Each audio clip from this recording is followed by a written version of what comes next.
Have you ever found yourself in a conversation where, suddenly, the other person turns around and accuses you of the very thing you know deep down they are actually doing?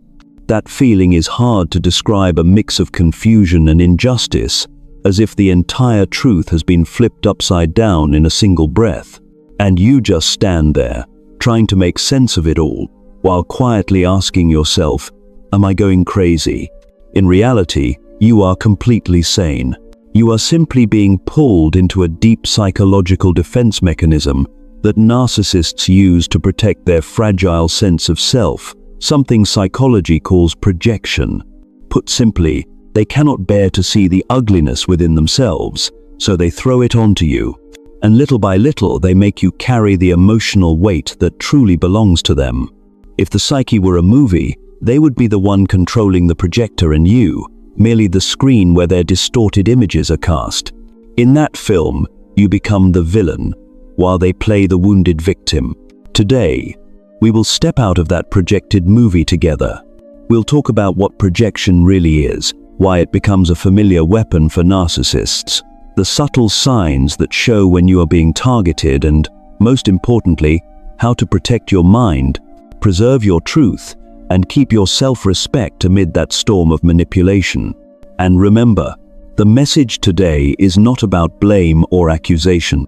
It is about illumination, so that you can recognize that what you feel is not imaginary, and that you deserve to be seen through the lens of truth, not through someone else's distorted reflection. And to truly understand how a narcissist turns truth into illusion, we must begin at the root. What is projection? Projection, put simply, is a psychological defense mechanism, a reflex that almost all of us have unconsciously used at some point. When we feel insecure about ourselves, we tend to see that insecurity reflected in others. For example, if you are doubting your own abilities, you might start to feel that your colleagues are scrutinizing or judging you more harshly than usual. It is the mind's way of protecting the ego by placing an inner fear onto the outer world, making it feel less threatening. However, for the narcissist, projection is not just an unconscious reflex, it is the very foundation of how they exist. Because in their psyche, confronting the darker parts of themselves is unbearable. Imagine the narcissist's ego as a grand mansion with a flawless facade, polished, elegant, adorned with symbols of success, morality, and charm. Yet beneath that shining surface lies a basement, overflowing with emotions they never wish to touch: shame, envy, fear, feelings of inferiority, and emptiness. To even acknowledge the existence of those emotions would cause the magnificent image they built to collapse entirely. So, they take out the trash by hurling every unacceptable part of themselves onto someone else, and that person, more often than not, is you. The terrifying part is that this process happens largely unconsciously. They are not deliberately lying, they genuinely believe what they say. In their inner world, you are the liar, the selfish one, the manipulator. And that is precisely what makes projection so dangerous. You are not merely facing an accusation, you are confronting an alternate reality that they wholeheartedly believe in. You may try to reason, to explain, to prove your innocence, but every argument falls into a void. Because you are not arguing with their logic, you are arguing with their survival mechanism. And once we see how projection operates as a distorted mirror of the mind, the next question becomes clear. Why do they need to make you the villain in their story? It all begins with the nature of narcissistic personality disorder, a deeply conflicted psychological structure where pathological self-importance is cleverly hidden behind a flawless mask. On the outside, they appear confident, attractive, and in control of everything. But behind that mask lies a fragile ego, haunted by the fear of being ridiculed, rejected, or exposed. And it is precisely that fear that makes it impossible for them to accept being the one at fault. So they must find someone else to carry it, someone to mirror back the darkness they refuse to see. Turning you into the villain is not merely a habit, it is a survival strategy. By blaming, manipulating, and rewriting the story, they keep their inner illusion from collapsing. And in doing so, they gain 3 core psychological rewards: escaping responsibility, maintaining control, and protecting their fragile sense of self. First, avoiding responsibility. A narcissist cannot bear the feelings of guilt or shame. For them, admitting fault is like a fatal blow to the grand image they have built. So, when things go wrong, their first instinct is to find a scapegoat. A boss who misses a deadline will accuse an employee of being incompetent. A friend who betrays you will insist that you were the distant one first. When they blame you, they are not only dodging the truth, they are also reinforcing their role as the poor victim. In this way, they both escape responsibility and gain sympathy. Second, maintaining control. A narcissist thrives on power. Every relationship, to them, is a stage where they must remain the lead actor. When they force you into defense, when they make you explain yourself, they have already won. The more you try to justify or clarify, the more they feel in control of your emotions. They provoke, push you to your limit, and then calmly point their finger. See? You're the one who's out of control. This is gaslighting in its most refined form. They create chaos, then blame you for it, making you doubt your own memory and emotions. Third, protecting a fragile ego. In the narcissist's inner world, everything exists in extremes. Winning or losing, strong or weak, good or bad. Therefore, for them to continue believing they are the good one, someone else must be the bad one. When they cast you as the villain, they automatically take on the role of the wounded victim, pitiful, not guilty. It's how they earn sympathy while justifying their cruelty, still believing, I was only defending myself. And that is the deepest tragedy. They are not fighting you, they are fighting the weakness within themselves. But to escape that fear, they need a villain to dump it onto. And sadly, in most of the stories they write, that villain is always you. Once we understand why a narcissist must invent a villain to protect their illusion, the next step is learning how to recognize when it's happening to you, the subtle signs that show you are being projected onto. Because projection doesn't always arrive with noise or rage. It seeps in through seemingly harmless words, gentle yet unsettling questions, and that vague sense of guilt that leaves you wondering what you did wrong. That's how they make you lose trust in yourself slowly, subtly, and with chilling precision. And after understanding why the narcissist needs to make you the villain to preserve their illusion, the next important step is learning to see when it's truly happening to you. Because projection isn't always loud or obvious. It can begin with a harmless remark, a sweetly disguised criticism, or even a look that makes you doubt your own reality. And if you don't notice it early enough, you will slowly be drawn into their story, one where you are forced to play roles that were never yours to begin with. First, sudden and irrational accusations. This is usually the earliest warning sign. You're suddenly called angry, dishonest, selfish, or untrustworthy, even though there's absolutely no reason or evidence to support it. Everything happens out of nowhere, as if they've suddenly discovered some hidden wrongdoing that even you didn't know existed. For example, the person who is cheating becomes suspicious and starts constantly checking your phone, questioning where you go and who you talk to. In reality, they're trying to throw their own guilt onto you. And the moment you react to defend yourself, you've unknowingly stepped into the trap they control. They don't need proof, they just need you on the defensive, because that's when they feel most powerful. Second, they accuse you of being the narcissist. This is perhaps the most malicious and confusing tactic of all. Narcissists are cunning. They learn the language of psychology and therapy, then weaponize it. They'll call you a manipulator, a gaslighter, or even a narcissist, labels that, in truth, describe themselves. The cruelty lies in the fact that they don't just deceive others, they make you start doubting yourself. Am I really the toxic one? Am I being too sensitive? When those questions start circling in your mind, it means they've succeeded in pulling you away from your own truth.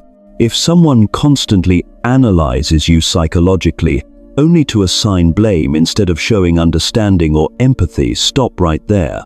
They're not trying to connect, they're manipulating through knowledge. Third, they criticize in you what they hate in themselves. A narcissist sees in you the reflection they can't bear to face. The person craving attention calls you an attention seeker. The lazy one calls you irresponsible. Oh, the selfish one scolds you for not caring about anyone else. These accusations may sound logical, but they're actually unconscious confessions.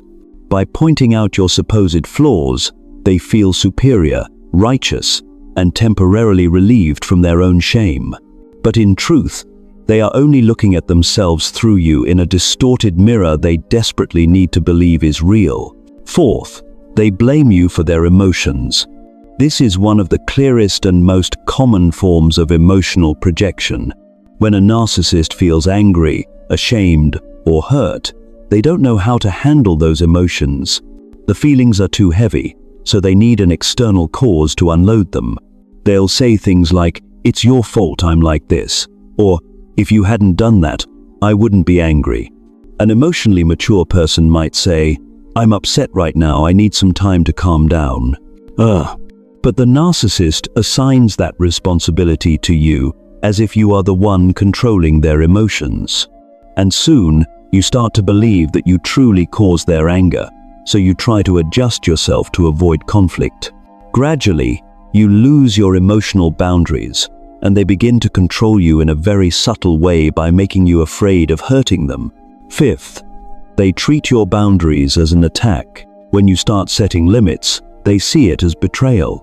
If you say, "I need some time for myself," they call it the silent treatment.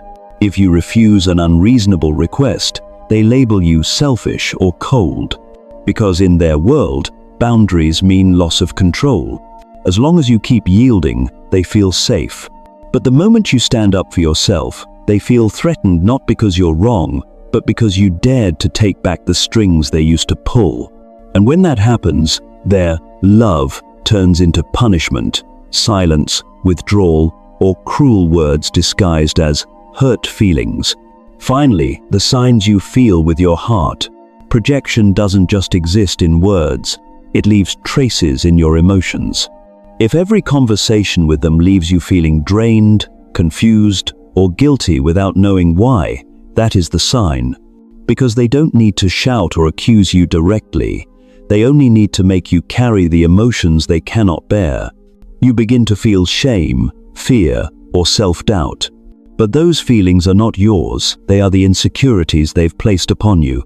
So pause, take a deep breath, and remind yourself, this isn't mine, this is their fear, not my fault. Projection is one of the most subtle and insidious forms of psychological manipulation, because it doesn't just distort your perception, it infiltrates your emotions. It gradually erodes your trust in yourself, turning you into a mirror that reflects someone else's pain. And the most dangerous part is this: the more sensitive, compassionate, and empathetic you are, the more likely you are to become their target. But once you begin to recognize this game, everything changes. Because you are no longer inside the movie they are directing. You can step out, see the projector clearly, and realize that the film was never about you. It was merely their own fear, personified. And in that very moment of awareness, your power returns. Because now, you not only see them, you also see yourself. And once you have recognized the signs of projection, the next and most important step is learning how to protect yourself from this psychological distortion. First, identify it and name it. The moment you understand, this is projection, you reclaim much of your power. The accusations and attacks that once hurt you deeply suddenly lose their weight because you know they don't reveal anything about you, they only expose their inner world. Remind yourself, this is not my truth, this is their fear. When you do that, you create a psychological shield, one that allows you to step outside the emotional whirlwind and observe it as a witness, not as a victim. Next, don't argue or defend yourself. A narcissist doesn't want the truth, they want a reaction. Every time you get angry, cry, or try to prove your innocence, you're feeding their energy. You cannot win an argument with someone who is fighting the distorted image of themselves. Instead of reacting, stay calm and brief. Try saying things like, "Asterisk, I'm sorry you feel that way. Asterisk, I see things differently. Asterisk, I don't want to continue this conversation. These responses are not defensive. They don't add fuel to the fire, yet they firmly reclaim your control. You are no longer playing the role in their script. You are rewriting your own response. At the same time, hold on to your reality. Projection is a refined form of gaslighting. It makes you question your own perceptions. That's why you need to anchor yourself in reality. Keep notes of events. Write in a personal journal, not to vent, but to preserve the truth. Talk to someone you trust, or to a professional who understands narcissistic abuse. These outside voices help you regain your sense of orientation and remind you that you are not crazy, that your feelings are completely valid. Finally, reassess the relationship. You can learn to respond calmly. You can keep your composure, but ask yourself, is this a place where my soul feels safe? No one deserves to live as another person's emotional trash bin. No. Sometimes, the only way to end projection is to remove the screen altogether, meaning to limit contact or to walk away from that toxic relationship. Not because you are weak, but because you are finally wise enough to choose peace over fighting someone else's illusion. And in the very moment you dare to step out of the movie they created, you don't just reclaim your freedom, you begin to rewrite your own story. And finally, remember this. Narcissistic projection is not merely psychological manipulation, it is the desperate attempt of a fragile soul trying to escape its own darkness by turning you into the villain. Behind every accusation lies not the truth about you, but an unconscious confession from them. When they call you selfish, it's because they cannot bear their own greed. When they call you deceitful, it's because they have lived too long behind their own facade. You are not the villain they invented. You are simply the screen reflecting the inner film they cannot face.